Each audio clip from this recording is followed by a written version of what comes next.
It is to win. And keep winning until I attain my dream. A dream they clung to and risked their lives for. Griffin, stop it!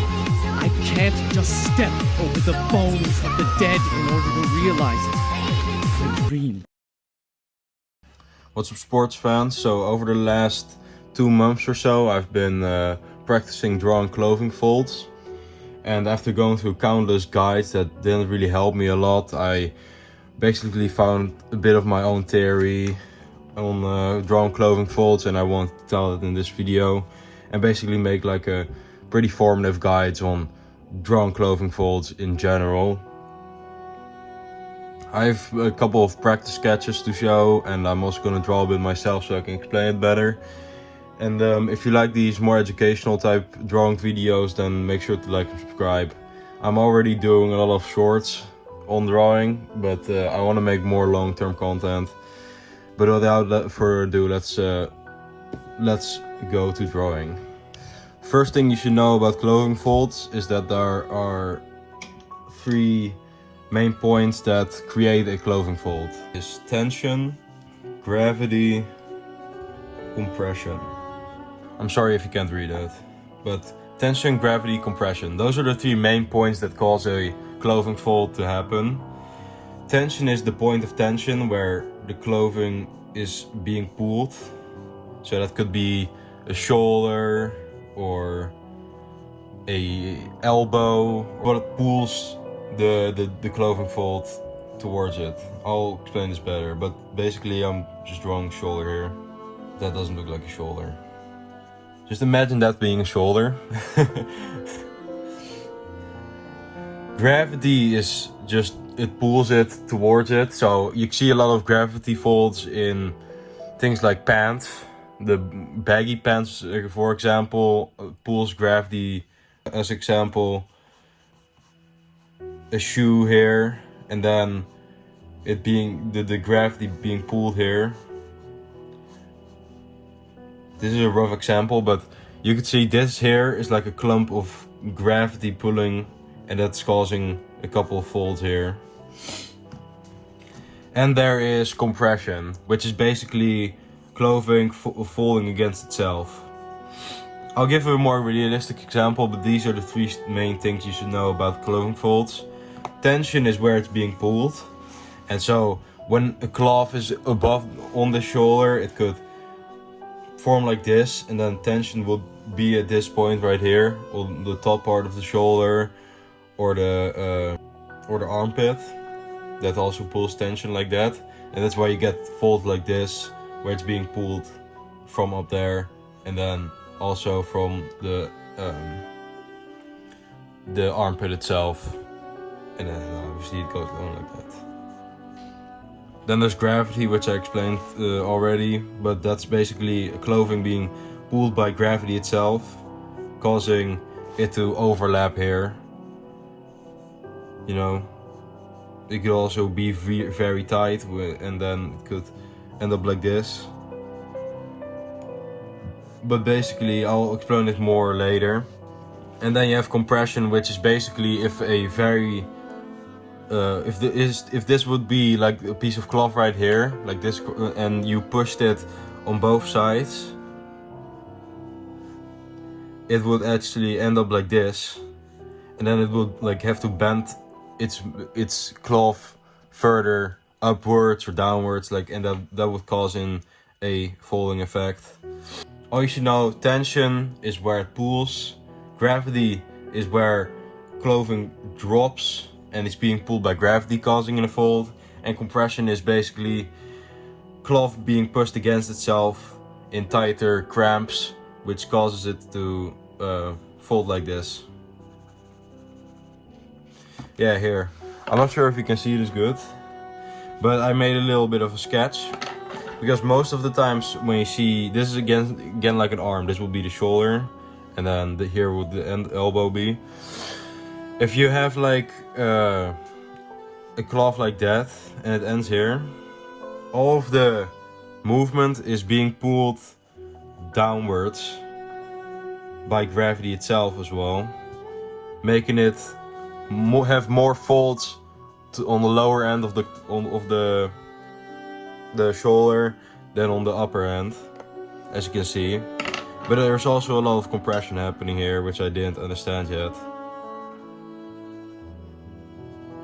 So like for example, there would be way more foliage on the lower side than on the upper side because of gravity.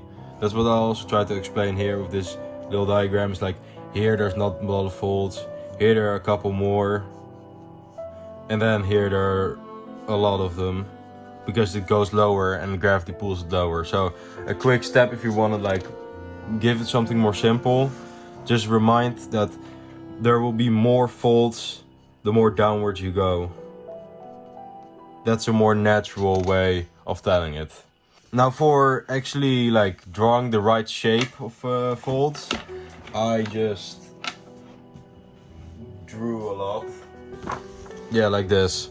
So I basically just started copying and looking at how folds work. I just drew a bunch of boobs here, but that doesn't really matter. Like for example, here there are two, let me just analyze a couple of these because this is a pretty interesting cloth right here.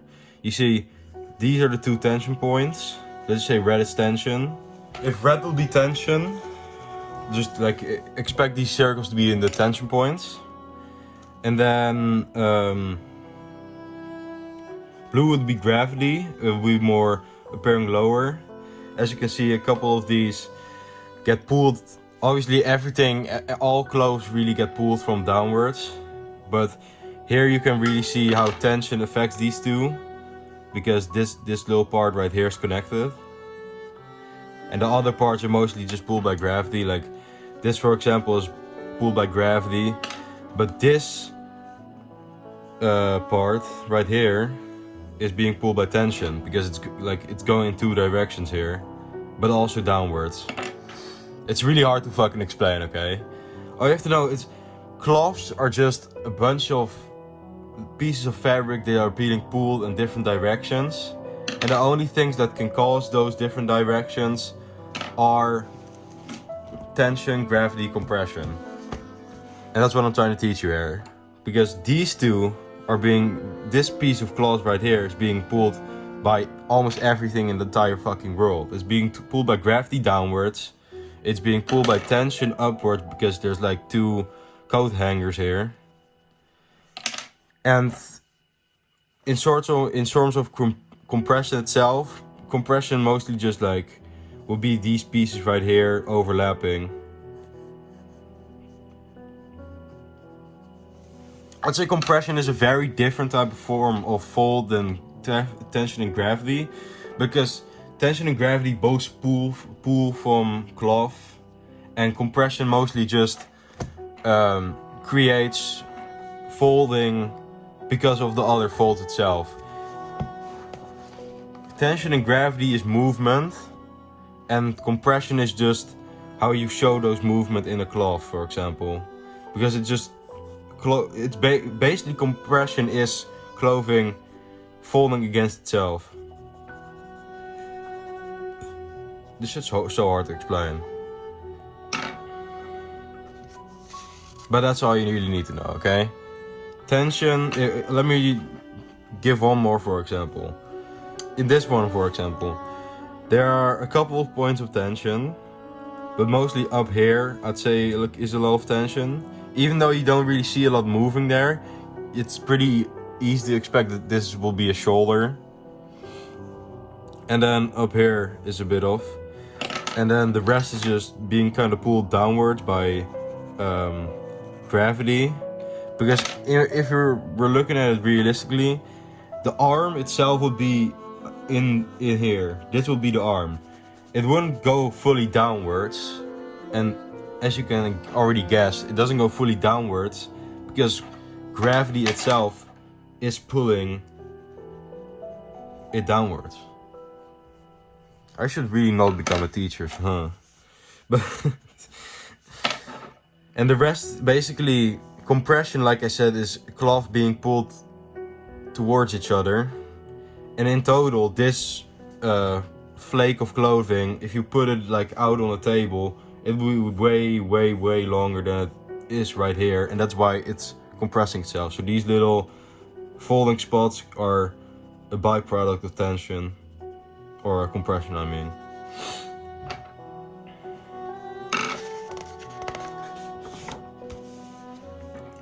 These ones are sketches, but this would be a very good example of compression right here. If you put this cloth out like normally, it will be like this long. But now, because we are like pulling it like this, it becomes rippled, and that's what it creates the folding. See what I mean? I could make an example with a piece of paper itself. Hold on, let me grab it, okay? I have this piece of paper right here, and I put it like this. See how it starts to fold upwards? That's the basic idea of all folds. And it's tension and gravity what create the motion. So what keeps it from becoming flat, like if you only have compression drawn, it would be super flat like this. But in clothing, it's obviously really complicated. That's why it forms all these intricate folds. Let's take this one for example. This is again like basic stuff. These are the two tension points, but this part right here is pulled way tighter than in the last one I used. As you can see, like it's being pulled way tighter. You know why? Because the compression here is a lot higher in this one than over here. If this upper part of the fold here would be this one would be pulled tightly towards each other. Like I'm pulling my hands right now, which keeps the paper flat. But this one is being pulled together like that. And that's why it creates like foliage downwards. So in a sense, compression also creates movement. Just way less big, because it's not really like tension, which pulls like two entire parts of the cloth instantly. I'm speaking a whole bunch of nothing to you, am I not? It makes sense in my head. Same happens here. There's a lot of compression downwards here, because it has more space than it already is. If I put this flat piece of cloth right here out fully, it will be like that. Which is happening in this one. No, that was just happening here. This is entirely flat, but here it's pulled downwards. That's compression basically. This could also be compression. Like if this was fully stretched out, this piece of cloth was fully stretched out, I would have something like this, and it wouldn't have any folds because I'm pulling it like that. But because it's being pushed together, it's creating tiny folds like that. Which is basically this part. This is the fold you actually have to draw. Which leads me on my third subject, is how to actually draw occurring folds. And the best way to actually draw them is just do triangles. Like if you see, look here, it's just a bunch of triangles. Triangle, triangle, triangle, triangle. In your brain it all just appears like a triangle because, you know, that's just kind of how clothing folds, you know. But in my other practice, like this one for example, it's just being drawn by a bunch of cross hatching. But again, you can see this is triangle here. My pencil is not very sharp, but this is a triangle. And this is a triangle. And it's just a bunch of triangles. So if here I would have to draw this folding, it would have a triangle there, and a triangle here, and a triangle here, and a triangle here, and then the outside would be a triangle, and a triangle, and a triangle, and a triangle, and a triangle, and a triangle, and a triangle, and then look, this already looks a lot more like it's folding than if it's being like that. Because this isn't folding, this is just being pulled apart. Don't worry about this text there, it's in Dutch, but again, it's the same principle. Here it's being pulled by tension. Here it's being pulled by gravity. I think, like, okay, this is really hard to understand because I drew, like, with markers the parts that I didn't like. Like, in green I drew what I thought looked good, and in the red I drew was kind of excessive, like too much. So you shouldn't have to understand it. But here would be the tension point right here in the armpit. That's where it's being pulled. That's where clothing is being pulled that way. And then the knees are also tension points. That's why there are a lot of folds here, and there's a lot of folds there. Yeah, or the crotch here, where there's a lot of folds that way. And then gravity is being pulled here. It's all being pulled upwards. Compression is also kind of happening here because the hand allows the cloth to not go any further, which creates kind of bits of pressure or compression here. If you understand it, okay? Again, this entire arm, clothing on the arm could be like this long if you fully stretch it out, but it isn't, and that's why it starts to fold. I thought I could explain it well. This was a study I did of use camerata. I could actually pull up the right one. Yeah, as you can see, like this, these two are the same thing. This is a panel in One Punch Man. I don't know if you can see anymore.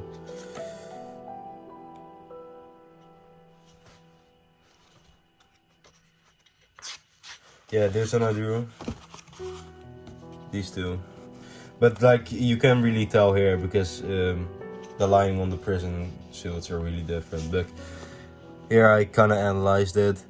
And the crotch, it's mostly a bit by cross-hatching instead of triangles. But if you are sketching, I'd advise to just make the folds triangles, the shadowy spots.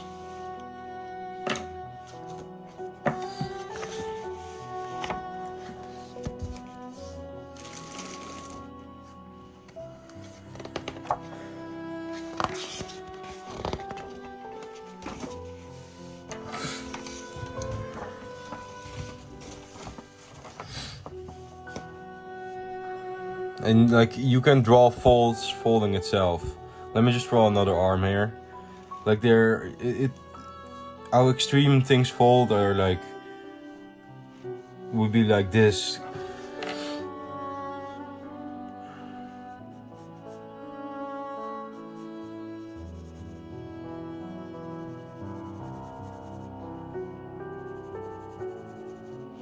This here would be like 3 levels of even harder tension. Here it's just like a simple line, and then shadow would appear under here. Here it's fully closed off, as you can see, and like a shadowy void appears of shading. And it's again like a triangle. That's why it looks like a fold. And then here it's again another fold is being formed under here, because of the earlier one, and that's why these parts are compressing itself. Anyway, I really don't know how to explain these things. It's so hard. I should actually just like watch a tutorial or something on how to teach something. This was really not informative at all, but it made sense in my mind. But thank you guys for watching. I'll see you guys in the next one. Gravity folds a... What the fuck is this, bro?